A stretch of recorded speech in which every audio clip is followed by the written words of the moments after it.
আসসালামু আলাইকুম প্রিয় দর্শক, আজকের ভিডিওতে আমরা আলোচনা করব ফিলিস্তিন সম্পর্কে।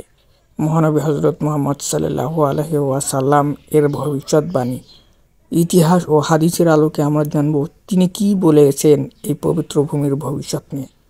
ফিলিস্তিন শুধু একটি ভূখণ্ড নয়, এটি ইসলামের ইতিহাসে অত্যন্ত গুরুত্বপূর্ণ।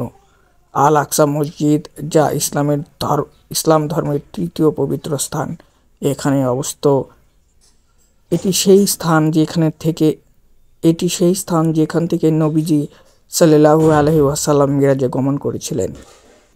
একাধিক হাদিসে পাওয়া যায় নবী সাল্লাল্লাহু আলাইহি ওয়াসাল্লাম ফিলিস্তিনের সংঘাত ও সংগ্রামের ভবিষ্যৎবাণী করেছিলেন। হযরত সালমা ইবনে নুফাইল রাদিয়াল্লাহু তাআলা আনহু থেকে বর্ণিত, নবীজি সাল্লাল্লাহু আলাইহি ওয়াসাল্লাম বলেছেন, যখন পৃথিবী সংকীর্ণ হয়ে আসবে তখন মানুষের আশ্রয় হবে শাম বা ফিলিস্তিনে। আল মুজাম আল কবির।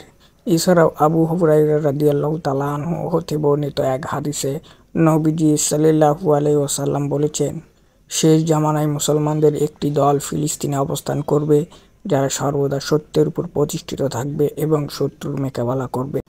সহিহ বুখারী।